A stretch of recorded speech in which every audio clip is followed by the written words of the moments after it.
unlimited.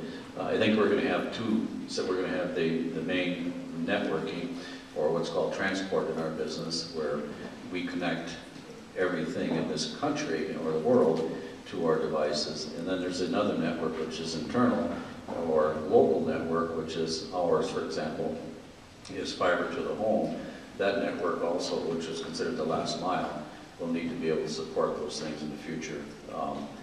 How it does and what technology settled on, that hasn't been determined yet. There's several different ways to do the last mile. We've chosen one that we think is going to work. Doesn't mean it will be there 10 years from now. So that's an issue also, and if we're going to do this, just like we did back in the 30s, we standardized all telephones. Maybe that's what we need to start looking at, standardizing networks. Doesn't mean we would do away with different companies or different brands, but getting the technology somewhat standardized so we have the capacity and the capability of all working these things together. Yeah, I think we're definitely looking at investing a lot more money in now and in the future to increase, put more bandwidth available to more houses and more, I guess, higher speeds and more availability. I don't know the answer to the question of how much do we actually need by 2020. I think it depends on one key factor, and how much video are we going to drive into the home, and this video is the one area of application that drives that bandwidth. And I would predict that by 2020, you're going to see a pretty big shift in the video marketplace, where what you're seeing today, a precursor of that with Netflix, will become more mainstream and commercial, and programming being purchased over the top on an a la carte basis will start to become available by that year. It's going to be slow, but I think we're seeing signs that the content owners will see that as a better business model, combined with their traditional model than they have in the past, and that could really spike things quite a bit. My children who are both in college, they and their friends don't use subscription television services. They get their programming over the internet.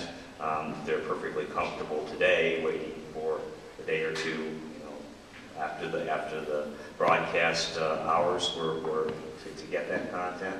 And I think that they're getting trained on that model, and so that we're going to see that emerging generation being very comfortable with the idea of pay-per-view and apply to that. That will really cause us to say, well, we really need to be providing more than 10 megs if that's the model.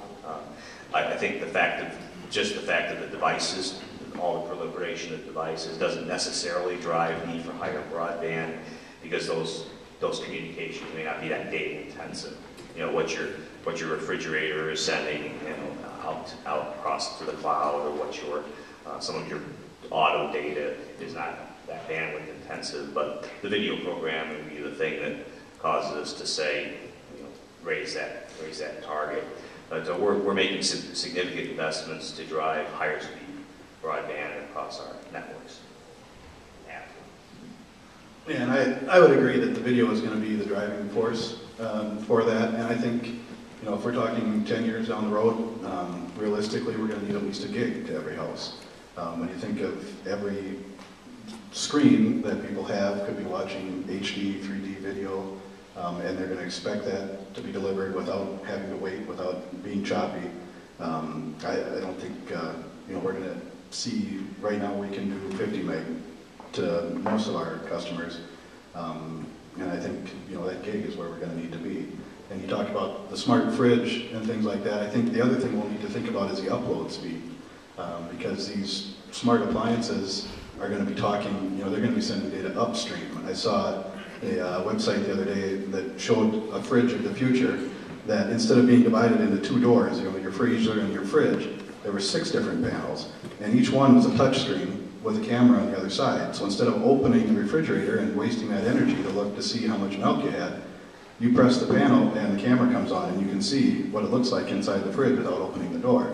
Well, you take that to the next step and you can be in the grocery store and you can't remember how much milk you've got in the fridge. You can pull out your smartphone and take a look inside your fridge as it's sending the data upstream out of your house. So I think we'll continue to see more and more of that with the device not only talking within the home and within your network, but communicating back out to your other devices wherever you are. Well, so when